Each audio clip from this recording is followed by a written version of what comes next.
ಆತ್ಮೀಯ H16 news ವೀಕ್ಷಕರೇ, ನಾನು ನಿಮ್ಮವ MI ಅಥವಾ ಮಲ್ಲಪ್ಪ ಜೋತವರು. ಈಗ ವಿಶೇಷವಾಗಿ ನಮ್ಮ ಮಿತ್ರರು, ಗುರುಗಳು, ಅದರಲ್ಲೂ ವಿಶೇಷವಾಗಿ ಸಂಶೋಧಕರು, ಯಾಕಪ್ಪ ಅಂದರೆ ಸಂಶೋಧಕರು ಸಿಗೋದು ಭಾಳ ಅಪರೂಪ. ಪ್ರತಿಯೊಂದು ವಿಷಯದ ಆಳಕ್ಕಿಳದ ನೋಡುವ, ಚರ್ಚಿಸುವ, ವಿಮರ್ಶಿಸುವ ಸಣ್ಣ ಶಕ್ತಿ ಅಲ್ಲದು. ತಾನು ಅದಕ್ಕೆ ಒಡ್ಡಿಕೊಳ್ಳುವಂಥದ್ದು ಅಂಥ ಸಾಹಸಿಗರು ನಮ್ಮ ಮಿತ್ರರು ನಮಗೆ ಹೆಮ್ಮೆ ಅನ್ನಿಸ್ತದೆ. ಅವ್ರು ಇವತ್ತು ನಮ್ಮ ಗ್ರಾಮ ದೇವತೆ ಬಗ್ಗೆ, ಗ್ರಾಮ ದೇವತೆ ಗೊತ್ತಾಗ್ಬಿಡ್ತದೆ ನಿಮಗೆ. ದ್ಯಾಮವ್ವ, ದುರ್ಗವ್ವ, ಲಕ್ಕವ್ವ, ಕರಿಯವ್ವ, ಕಾಳವ್ವ ಯಾರು ಇರ್ತಾರೆ, ಎಲ್ಲ ಊರವ್ರು ಮಾಡಿರ್ತೀವಿ. ನಮ್ಮಲ್ಲೇ ಲಕ್ಷ್ಮೀ ದೇವಿ ಅಂತೇಳಿ, ಲಕ್ಕವ್ವ ಅಂತೇಳಿ ಗೋಕಾಕದಲ್ಲಿ ಈಗ ಜಬರ್ದಸ್ತ ಜಾತ್ರೆ ಬರ್ಲಿಕ್ಕದ. ಭಂಡಾರ ಅಂತ ಸಿಕ್ಕಾಪಟ್ಟೆ ಹಾರ್ತದೆ. ಅದರಲ್ಲಿ ಎರಡು ಮಾತಿಲ್ಲ. ಅಂಥ ಒಂದು ಜಾತ್ರೆ ಬಗ್ಗೆ ಎಲ್ಲರೂ ಕುತೂಹಲ. ಇದೇನು, ಯಾಕೆ ಮಾಡ್ತಾರೆ, ಹೆಂಗೆ ಮಾಡ್ತಾರೆ, ಏನು ಕಾರಣ ಮಾಡ್ತಾರೆ, ಯಾವಾಗ ಮಾಡ್ತಾರೆ, ಯಾವಾಗ ಬರ್ತದೆ, ಯಾವಾಗ ಹೋಗ್ತದೆ, ಈ ದೇವಿ ಯಾರು, ಈ ದೇವಿಯ ಹಿನ್ನೆಲೆ ಏನು, ಮುನ್ನೆಲೆ ಏನು, ಇವರು ಬೇಕಾ ಇವತ್ತು ಅನ್ನುವಂಥ ಅನೇಕ ಪ್ರಶ್ನೆಗಳು ಹುಡ್ತಾ ಇರ್ತಾವೆ ಮನುಷ್ಯನ ಸಹ ಪ್ರಶ್ನೆ ಮಾಡುವಂಥದ್ದು. ಆ ಎಲ್ಲ ಹಿನ್ನೆಲೆಯಲ್ಲಿ ಇವತ್ತೊಂದಿಷ್ಟು ನಮ್ಮ ಡಾಕ್ಟರ್ ಚನ್ನಬಸಪ್ಪ ಕಲ್ಲಪ್ಪ ನಾವ್ರಿಗೆ ಅವರ ಜೊತೆಗೆ ಈ ಪ್ರಶ್ನೆಗಳನ್ನು ಇಡ್ತಾ ಇದ್ದೀವಿ. ಸರ್ ನಮಸ್ಕಾರ, ನಮಗೆ ಸ್ವಾಗತ ನಮ್ಮ ವಾಹಿನಿಗೆ. ಈಗ ತಮ್ಮೊಂದಿಗೆ ವಿಶೇಷವಾಗಿ ನೀವು ಮೊದಲೇದಾಗ ನಾವು ನಿಮ್ಮ ನೋಡೋದು ವಿಮರ್ಶಕ ಮತ್ತು ಜೊತೆಗೆ ಒಬ್ಬ ಸಂಶೋಧಕ, ಆ ಮೈಂಡ್ ಇಟ್ಕೊಂಡು ಬೆಳೆದಂಥವ್ರು ನೀವು. ಈಗ ನಮ್ಮ ಜನಕ್ಕೆ ತಿಳಿಯುವಂಗೆ ಹೇಳಬೇಕಾಗಿದೆ ನೀವು. ದೇವ್ರು ಅಂದರೆ ಏನು, ದೈವಿ ಕಲ್ಪನೆ ಅಂದರೆ ಏನು, ಮನುಷ್ಯನಲ್ಲಿ ಇದು ಯಾವಾಗ ಮುಡಿತು, ಯಾಕೆ ಮುಡಿತು ಅಂತ. ಮಲ್ಲಪ್ಪ ಅವರೇ, ನಾವು ನೀವು ಕೂಡೇ ಹೋಗಿದ್ದವರು ಭಾಳ ಹಿಂದಿನಿಂದ. ಕನ್ನಡ ವಿಷಯವನ್ನು ತಗೊಂಡೇ MA ಅದು ಮಾಡಿದವರು.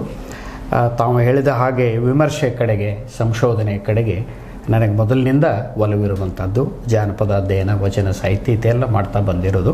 ಇತ್ತೀಚೆಗೆ ಮತ್ತು ಬೇರೆ ಬೇರೆ ಕಡೆಗೂ ಕೂಡ ಒಲವುಗಳನ್ನು ಬೆಳೆಸ್ಕೊಂಡು ಹೋಗ್ತಾ ಇದ್ದೇವೆ. ಈಗ ತಾವು ಪ್ರಸ್ತುತ ಸಂದರ್ಭದಲ್ಲಿ ನಮ್ಮ ಗೋಕಾಕದಲ್ಲಿ ಬಹುಶಃ ಈ ತಿಂಗಳು 30ನೇ ತಾರೀಕಿನಿಂದ ಗೋಕಾಕ ಗ್ರಾಮದೇವಿಯ ಜಾತ್ರೆ ಶುರುವಾಗ್ತಾ ಇದೆ. ಆಮೇಲೆ ನಿಮಿತ್ತವಾಗಿ ಆ ಗ್ರಾಮದೇವಿ ಅಂದ್ರೇನು, ಅದಕ್ಕೂ ಪೂರ್ವದಲ್ಲಿ ಈ ದೇವರಂದ್ರೇನು, ದೇವರ ಕಲ್ಪನೆ ಅದು ಏನದು, ಅದು ಯಾಕದು, ಅದು ಹೇಗೆ, ಅದು ಎಂದಿನಿಂದ ಮೂಡಿತು ಅನ್ನುವಂಥದ್ದನ್ನು ನಮ್ಮ ಜನಗಳಿಗೆ ತಿಳಿಸ್ಕೊಡ್ಬೇಕಂತಕ್ಕಂಥ ಒಂದು ಉದ್ದೇಶದಿಂದ ನೀವು ನನ್ನನ್ನು ಇಲ್ಲಿ ಕರೆಯಿಸಿ ಈ ಪ್ರಶ್ನೆಯನ್ನು ಮಾಡಿದ್ದೀರಿ. ಮೊಟ್ಟ ಮೊದಲೇದು ಅಂತ ಹೇಳಿದ್ರೆ, ನಾವೆಲ್ಲ ಮೂಲದಲ್ಲಿ ಕಾಡಿನಲ್ಲಿ ವಾಸ ಮಾಡ್ತಾಯಿದ್ವಿ. ಆಗ ನಾವು ಆದಿಮಾನವರಾಗಿದ್ದೆವು. ಆದಿಮಾನವ ಸ್ತರದೊಳಗೆ ಅಷ್ಟೊಂದು ಬುದ್ಧಿಯ ವಿಕಾಸ ಆಗಿರಲಿಲ್ಲ. ಆ ಸಂದರ್ಭದಲ್ಲಿ ಪ್ರಕೃತಿಯ ವಿಕೋಪಗಳಾಗ್ತಾಯಿದ್ವು. ಗುಡುಗು, ಸಿಡಿಲು, ಮಿಂಚು ಇವೆಲ್ಲ. ನಮ್ಮ ಬುದ್ಧಿಯ ವಿಕಾಸ ಆಗದೇ ಇರುವಂಥ ಸಂದರ್ಭದಲ್ಲಿ ಆದಿಮಾನವ ಇವುಗಳಿಗೆಲ್ಲ ಹೆದರ್ತಿದ್ದ. ಅವನೇನು ಕಾಡಿನಲ್ಲಿ ಹೋಗ್ತಾ ಇದ್ದ. ಹೋಗುವಾಗ ಯಾವುದೋ ಒಂದು ಕಲ್ಲಿಗೆ ಎಡುತ್ತಾ ಇದ್ದ. ಆಗ ಕಾಲಿನಿಂದ ರಕ್ತ ಒಸರ್ತಾ ಇತ್ತು. ಈ ಕಲ್ಲುಗೆ ನಾನು ಎಡವಿದೆ, ಇದರಿಂದ ರಕ್ತ ಬರ್ತಾ ಇದೆ, ನನಗೆ ಕೇಡು ಮಾಡಿತಲ್ಲ. ಆ ಕೇಡು ಮಾಡಿರ್ತಕ್ಕಂಥ ಕಲ್ಲಿನ ಬಗ್ಗೆ ಅವನಿಗೆ ಭಯ ಮೂಡ್ತದೆ.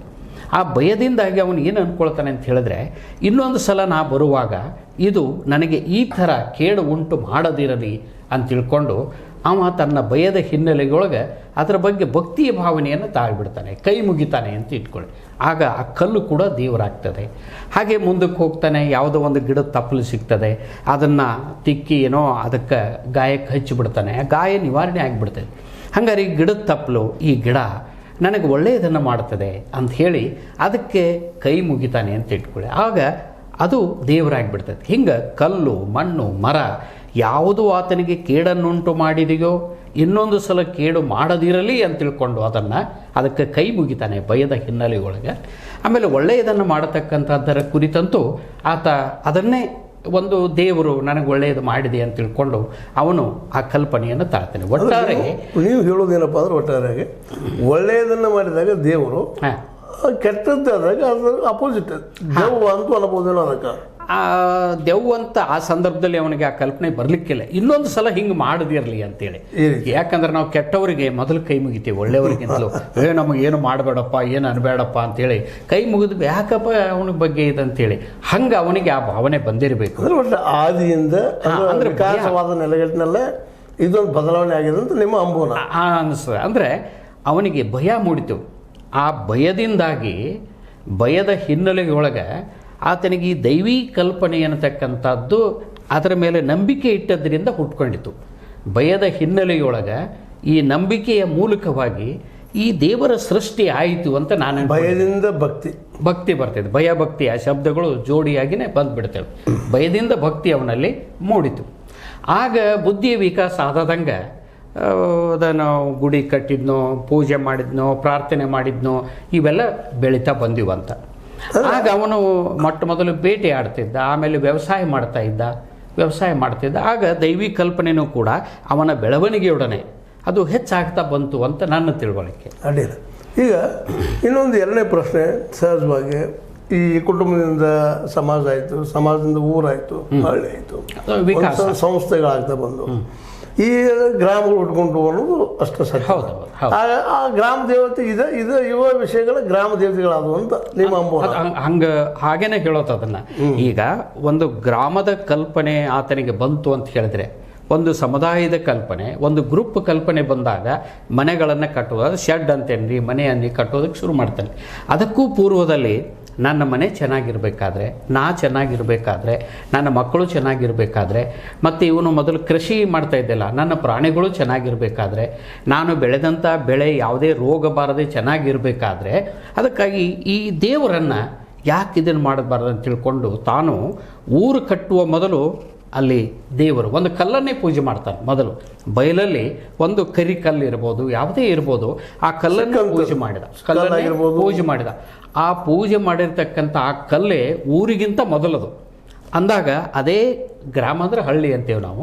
ಆ ಗ್ರಾಮ ದೇವತೆ ಅದೇ ಆವಾಗಿಂದ ಬಂತು. ಅದಕ್ಕಾಗಿ ಅವುಗಳ ಇತಿಹಾಸ ಹೇಳೋದು ಭಾಳ ಕಷ್ಟ ನಮಗೆ. ಊರು ಯಾವಾಗ ಹುಡಿತಲ್ಲ ಆವಾಗಲೇ ಗ್ರಾಮ ದೇವತೆ, ಅದನ್ನು ತಳದ ದೇವರು ಅಂತೀವಿ, ಆದಿ ದೇವರು ಅಂತೀವಿ, ಆಮೇಲೆ ಊರು ದೇವರು ಅಂತ ಕರಿತೀವಿ. ಊರಿನ ಜನರೆಲ್ಲ ಕೂಡಿ ಪೂಜೆ ಮಾಡತಕ್ಕಂಥ ದೇವರು.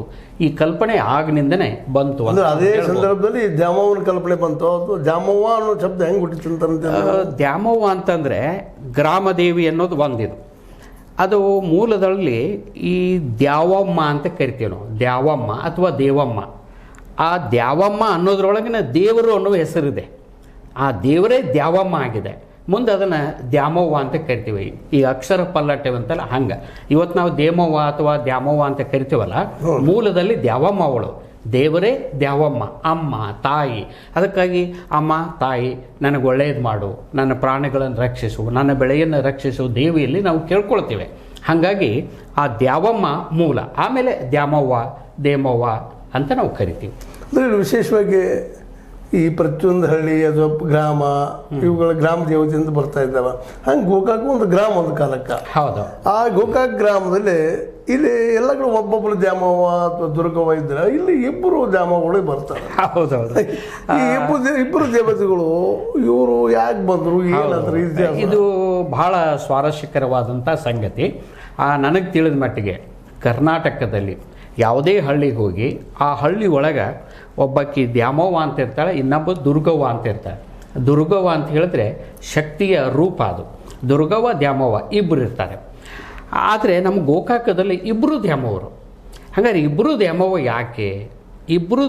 ಯಾಕೆಂದರೆ ಒಬ್ಬಳಂತೂ ಗೋಕಾಕದ ದ್ಯಾಮವ್ವ, ಈ ಊರು ಹುಟ್ಟುವಾಗಲೇ ಹುಟ್ಟಿರ್ತಕ್ಕಂಥವಳು.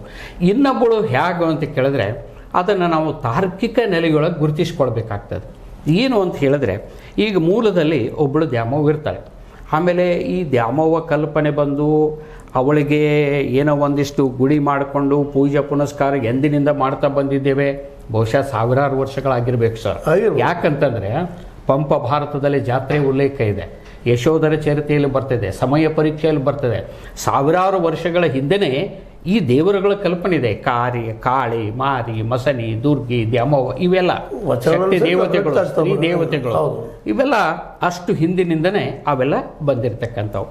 ಇಷ್ಟು ಹಿಂದಿನಿಂದ ಬಂದಿರ್ತಾ ಇರಬೇಕಾದ್ರೆ ಸಾಮಾನ್ಯವಾಗಿ ದ್ಯಾಮವ್ವನ ಮೂರ್ತಿ ಮರದ್ದಿರ್ತದೆ.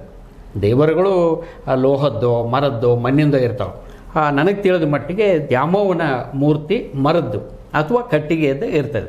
ಆ ಕಟ್ಟಿಗೆ ದ್ಯಾಮವ್ವನ ಮೂರ್ತಿ ಮಾಡಿದಾಗ ಎಷ್ಟು ವರ್ಷ ತಾಳಿಕೆ ಬರ್ತದೆ. ಅದು ಅದರ ಕೈ ಏನೋ ಆಗ್ಬೋದು, ಕಾಲೇನೋ ಆಗ್ಬೋದು, ಏನೇನೋ ಆದಾಗ ಈ ಭಕ್ತರಾಗಿರ್ತಕ್ಕಂಥ ಜನ ತಾವು ಚೆನ್ನಾಗಿದ್ದೇವೆ, ತಮ್ಮ ದ್ಯಾಮವ್ವನು ಚೆನ್ನಾಗಿರ್ಬೇಕಂತ ಹೇಳಿ ಒಬ್ಬರು ಯಾರೋ ಊರಿನ ಶ್ರೀಮಂತನೋ, ಗೌಡನೋ, ಕುಲಕರ್ಣಿನೋ, ದೇಸಾಯಿನೋ, ದೇಶಪಾಂಡೆ ಯಾರೋ ಒಬ್ಬ ದೊಡ್ಡ ಮನುಷ್ಯ ಈ ದೇವಿಗೆ ನಾನೊಂದು ಹೊಸ ಮೂರ್ತಿ ಮಾಡಿಸಿಕೊಡ್ತೇನೆ ಅಂತ ಹರಕೆ ಹೊತ್ತಿರಬೇಕು.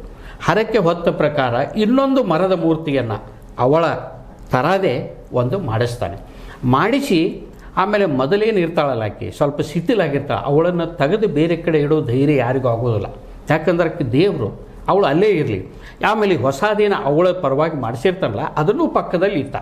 ಈ ಕಾರಣದಿಂದ ಇಬ್ಬರು ದ್ಯಾಮವ್ವ ಪೂಜೆಗೊಳ್ತಾ ಬಂದಿರಬೇಕು. ಆಮೇಲೆ ಕೈ ಅದು ಏನಾದ್ರು ಅಂದರೆ ರಿಪೇರಿ ಮಾಡಿರಬೇಕು ಅಂತ ಅನ್ನುವಂಥದ್ದು ಒಂದು. ಇನ್ನೊಂದು, ಆ ದ್ಯಾಮವ್ವನ ಪೂಜಾರಿಗಳು ವಿಶ್ವಕರ್ಮ ಜನಾಂಗದವರು. ಇಲ್ಲಿ ನಾನು 20 ವರ್ಷಗಳ ಹಿಂದೆ ಗೋಕಾಕ್ ದ್ಯಾಮವ್ವನ ಬಗ್ಗೆ ಅಭ್ಯಾಸ ಮಾಡಿದ್ದು. ಆ ಸಂದರ್ಭದಲ್ಲಿ ಗೋಕಾಕದ ಪೂಜಾರಿಗಳನ್ನು ನಾನು ಕೇಳಿದೆ.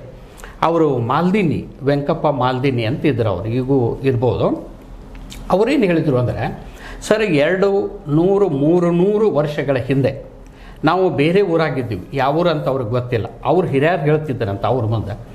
ಆ ಊರು ಕಾಲರಾ ರೋಗ ಬಂದು ಇಡೀ ಊರೇ ನಾಶ ಆಯ್ತಂತೆ. ಆಗ ಅವರು ಆ ಊರು ಬಿಟ್ಟು ಗೋಕಾಕಕ್ಕೆ ಬಂದ್ರಂತ. ಇವರು ವಿಶ್ವಕರ್ಮ ಜನಾದವರು ಬರೋ ಮುಂದೆ ತಮ್ಮ ದೇವರಲ್ಲ, ಅದು ತಮ್ಮ ಮನೆ ದೇವ್ರನ್ನ ಹೌದು, ಊರು ದೇವ್ರನ್ನ ಹೌದು. ಯಾಕೆ ಗ್ರಾಮ ದೇವಿ ಇವರ ದೇವಿಯನ್ನು ಮಾಡೋರು ಇದೆಲ್ಲ ಇರೋದರಿಂದ ಈ ಊರಿಗೆ ತೊಗೊಂಡ್ಬರ್ತಾರೆ. ತೊಗೊಂಡು ಬಂದು ಇಲ್ಲಿ ಈ ಗೋಕಾಕದ ಮೂಲ ಗ್ರಾಮ ದೇವಿ ಇದ್ಲ, ಇವಳ ಪಕ್ಕದಲ್ಲೇ ಇಲ್ಲಿಯ ಜನರನ್ನ ಅನುಮತಿ ತೊಗೊಂಡು ಅಲ್ಲೇ ಇಟ್ಟು ಅಂದಿನಿಂದ ಪೂಜೆ ಮಾಡೋದಕ್ಕೆ ಶುರು ಮಾಡಿದ್ರಂತೆ. ಹೀಗಾಗಿ ಗೋಕಾಕದಲ್ಲಿ ಇಬ್ಬರು ದ್ಯಾಮವ್ವಗಳು ಅಥವಾ ಗ್ರಾಮ ದೇವಿಯರಿ ಅಂತ ಹೇಳ್ಬೋದು. ಆಮೇಲೆ ಬಲಿ ಕೊಡ್ತಕ್ಕಂಥದ್ದು 2 ಕೋಣಗಳು, ಆಮೇಲೆ ಮಕ್ಕಳು ಇಬ್ಬರು, ಇಂಗ್ಳೋಬ ಶಿಂಗ್ಳೋಬ ಅಂತ ಹೇಳಿ, ಆಮೇಲೆ ತೇರುಗಳು 2. ಹಿಂಗೆ ಬೇರೆ ಗ್ರಾಮಗಳಲ್ಲಿ ಇಲ್ಲದೇ ಇರತಕ್ಕಂಥ ಇಬ್ಬರು ದೇವರು ಗೋಕಾಕದಲ್ಲಿ ನೆಲೆ. ಅವರಿಬ್ಬರ ಜಾತ್ರೆ ಒಂದೇ ಸಂದರ್ಭದಲ್ಲಿ ನಡೀತಾ ಬರ್ತಾ ಇದೆ ಅಂತ ಹಿಂಗೆ ನಾವು ಯಾವ ಶೋಧನಾತ್ಮಕ ರೀತಿ ಒಳಗೆ ಹೇಳ್ಬೋದು. ಅದನ್ನು ಇಬ್ಬರು ಈ 2 ಗ್ರಾಮ ದೇವತೆಗಳು ಅಂದರೆ ಇನ್ನೊಂದು ಇಲ್ಲಿ ಬರೋದು ಮೆರಗನಟ್ಟಿ ಅಂತ ಬರ್ತದೆ. ಆ ಹಳ್ಳಿನ ಅವ್ರು ಹೇಳಿದ್ದು ಅಲ್ಲ ಸರ್, ಅದರ ಏನೋ ಕಥೆ ಬರ್ತದೆ. ಮೆರಗನಟ್ಟಿನೋ ಒಂದು ಅದು ಹೇಳ್ತೇನೆ ನಾನು. ಏನಂತಂದರೆ, ಗೋಕಾಕದಲ್ಲಿ ಮೆರಕನಟ್ಟಿ ಅಥವಾ ಮಿಡಕನಟ್ಟಿ ಅಂತ ಒಂದು ಗ್ರಾಮ ಇತ್ತು. ಎಲ್ಲಿ ಅಂದರೆ, ಈಗ ಲಕ್ಷ್ಮೀ ಗುಡಿ ಇದಲ್ಲ, ಹೊಸದಾಗಿ ಗುಡಿಯನ್ನು ಕಟ್ಟಿದ್ದಾರೆ, ಅಲ್ಲಿ ಒಂದು ಸಣ್ಣ ಊರು. ಆ ಊರಿನಲ್ಲಿ ಮೆರಕನಟ್ಟಿ ಲಕ್ಷ್ಮಿ ಅಂತಿದ್ರು. ಲಕ್ಷ್ಮಿ ಅಥವಾ ಲಘುಮವ್ವ ಅಥವಾ ಲಕಮವ್ವ ಅಂತ. ಗ್ರಾಮದೇವಿ ಅಲ್ಲ, ದ್ಯಾಮವ್ವ ಅಲ್ಲ ಅವಳು. ಇದನ್ನ ನಾವು ಕ್ಲಿಯರ್ ಆಗಿ ತಿಳ್ಕೊಬೇಕು. ಮೆರಕನಟ್ಟಿ ಗ್ರಾಮದಲ್ಲಿ ಲಘುಮವ್ವ ಇದ್ಳು, ಲಕ್ಕವ್ವ ಇದ್ಳು. ಹಾಗಾಗಿ ಅಲ್ಲಿಯ ಲಕ್ಷ್ಮಿಗೆ ಮೆರಕನಟ್ಟಿ ಲಕ್ಷ್ಮವ್ವ ಅಂತಾರೆ, ಲಘುಮವ್ವ ಅಂತಾರೆ. ಆದರೆ ಮೆರಕನಟ್ಟಿ ದ್ಯಾಮವ್ವ ಅಂತ ಎಲ್ಲೂ ನಾನು ಕೇಳಿಲ್ಲ. ಅಂದಾಗ ಮೆರಕನಟ್ಟಿ ಗ್ರಾಮದವಳು ಈ ಗ್ರಾಮದೇವಿ ಅನ್ನೋದರಲ್ಲಿ ಅರ್ಥ ಇಲ್ಲ. ಯಾವುದೋ ಊರಿಂದ ಬಂದಿದ್ದಾರೆ, ವಿಶ್ವಕರ್ಮರು ತಗೊಂಡು ಬಂದಿದ್ದಾರೆ ಅಷ್ಟೇ. ಆದರೆ ಲಕ್ಷ್ಮಿ ಮೆರಕನಟ್ಟಿ ಅವಳು. ಆ ಲಕ್ಷ್ಮಿ ಮೆರಕನಟ್ಟಿಯವಳು ಕೆಳಗಿನ ಪೇಟೆಯಲ್ಲಿ ಇದ್ದಾಳಲ್ಲ ಲಕ್ಷ್ಮಿ, ಇವಳು ಗೋಕಾಕದ ಲಕ್ಷ್ಮಿ. ಈ ಲಕ್ಷ್ಮಿಯರೇ ಬೇರೆ, ಈ ದ್ಯಾಮವ್ವಗಳು ಬೇರೆ. ಈ ದ್ಯಾಮವ್ರಿಗೆ ಎಲ್ಲಿದಾರನು ತಮಗೆ ಗೊತ್ತಿದೆ. ಅಂಬಿಗೇರು ಊರಲ್ಲಿ ಮೂಲ ನೆಲೆ, ಅಲ್ಲಿಯ ಗುಂಡು ಕಲ್ಲನ್ನೇ ಪೂಜೆ ಮಾಡಿದ್ದಾರೆ ಆರಂಭದಲ್ಲಿ. ಈಗ ಕಾಳಿದೇವಿ ಪಕ್ಕದಲ್ಲಿ ಒಂದು ಸಣ್ಣ ಗುಡಿ ಮಾಡ್ಕೊಂಡಿದ್ದಾರೆ. ಆಮೇಲೆ ಅರ್ಬನ್ ಬ್ಯಾಂಕ್ ಎದುರಿನಲ್ಲಿ ಇಬ್ರು ದ್ಯಾಮವ್ರ ಗುಡಿ ಇದೆ, ಸಣ್ಣ ಗುಡಿ ಇದೆ. ಅದು ಅಲ್ಲಿ ಪ್ರತಿಷ್ಠಾಪನೆಗೊಂಡು ಅಲ್ಲಿಂದ ಜಾತ್ರೆ ಇದೆಲ್ಲ ನಡೀತಾ ಬಂದಿದ್ದಾವೆ ಗೋಕಾಕದಂತ ಹೇಳ್ಬೋದು. ಆ ಲಕ್ಷ್ಮಿಗೂ ಈ ಗ್ರಾಮದೇವಿ ಅಥವಾ ದ್ಯಾಮವ್ವನಿಗೂ ಹಂಗೆ ನೋಡಿದ್ರೆ ಸಂಬಂಧನೇ ಇಲ್ಲ. ಆದ್ರೆ ಇವತ್ತು 2 ಅನ್ನುವ ರೀತಿಯಲ್ಲಿ ಹೇಳ್ತಾರೆ ಸರ್. ಯಾಕೆ ಹೇಳ್ತಾರೆ ಅಂತ ಹೇಳಿದ್ರೆ, ಆ ಊರಿನಲ್ಲಿ ದೇವತೆ ಪ್ರಬಲ ಆಗಿಬಿಟ್ರು. ಸಾಮಾನ್ಯವಾಗಿ ಗ್ರಾಮದೇವಿ ಅಂದ್ರೆ, ದ್ಯಾಮವ್ವ ಅಂದ್ರೆ ಜಾನಪದ ದೇವತೆ, ನಮ್ಮ ಹಳ್ಳಿಗರ ದೇವತೆ. ಈ ಲಕ್ಷ್ಮಿ ಅದು ಸ್ವಲ್ಪ ಶ್ರೀಮಂತರ ದೇವರು, ಪ್ರಭಾವ ಹೆಚ್ಚು, ಪ್ರಾಬಲ್ಯ ಹೆಚ್ಚು. ಹೀಗಾಗಿ ಅವಳಿಗೆ ನಾವು ಹೆಚ್ಚು ನಡ್ಕೊಳ್ಳೋದಕ್ಕೆ ಹೋಗ್ತೇವೆ. ನಿಮಗೆ ಗೊತ್ತಿದೆ ಈಗ ಲಕ್ಷ್ಮೀದೇವಿ ಗುಡಿ ಹ್ಯಾಕ್ ಕಟ್ಟಿದ್ದಾರೆ ನೋಡಿದ್ದೀರಿ. ಗ್ರಾಮದೇವಿಯ ಗುಡಿ ನಿಮಗೆ ಗೊತ್ತಿದೆ, ಯಾಕಂದ್ರೆ ಅದು ಹಳ್ಳಿಗರದು, ಸಾಮಾನ್ಯರದು. ಮತ್ತು ಈ ಗುಡಿಗಳಿಗೆ ಇರತಕ್ಕಂತಹ ಒಂದು ಪ್ರಾಬಲ್ಯ, ಪ್ರಭಾವ ಇವೆಲ್ಲ ಜನರಿಂದ ಹೋಗಿರತಕ್ಕಂಥದ್ದು. ಜನ ಯಾವುದನ್ನು ಮೆಚ್ತಾರೆ ಹೇಳೋಕ್ಕಾಗೋಲ್ಲ. ನೋಡಿ, ಇಷ್ಟೆಲ್ಲ ದೇವರದ ಗೋಕಾಕ ಸುತ್ತಮುತ್ತ. ಈಗ ಮತ್ತೆ ಇಲ್ಲಿ ಅಯ್ಯಪ್ಪ ಸ್ವಾಮಿ ಅಂತ ಮಾಡ್ಕೊಂಡಿದ್ದೇವೆ, ಇನ್ನೊಂದು ಸಾಯಿ ಮಂದಿರ ಅಂತ ಕಟ್ಕೊಂಡಿದ್ದೇವೆ. ಇದೊಂದು ಇತಿಹಾಸನೇ ಬೇರೆ. ಇದು ಹಂಗೆ ನೋಡಿದ್ರೆ ಇವು ಮೂಲ ದೇವರುಗಳಲ್ಲ, ತಳದ ದೇವರುಗಳಲ್ಲ. ಅಂದ್ರೆ ದ್ಯಾಮವ್ವ ತಳದ ದೇವತೆ, ತಳದ ದೇವತೆ ದ್ಯಾಮವ್ವ, ಲಕ್ಕವ್ವ, ಲಘುಮವ್ವ, ಲಕ್ಷ್ಮಿ ಇವರೆಲ್ಲ ನಂತರದೊಳಗೆ ಪ್ರಭಾವಿಯಾಗಿ ಬಂದರು, ಪ್ರಭಾವಿಯಾಗಿ ಬರ್ತಾರೆ. ಆದ್ಮೇಲೆ ಇಲ್ಲಿವರೆಗೆ ಕೇಳ್ತಾ ಇದ್ದೀರಿ, ಈ ಲಕ್ಕವ್ವ ಯಾರು, ಲಘುಮವ್ವ ಯಾರು, ದ್ಯಾಮವ್ವ ಯಾರು, ಅವ್ರ ಸಂಬಂಧ ಏನು ಅಂತ. ಅದು ನಾವು ಸ್ವಲ್ಪ ಮತ್ತೆ ಮುಂದುವರಿಸ್ತಾ ಇದ್ದೀವಿ. ನೀವು ನೋಡ್ತಾ ಇರಿ.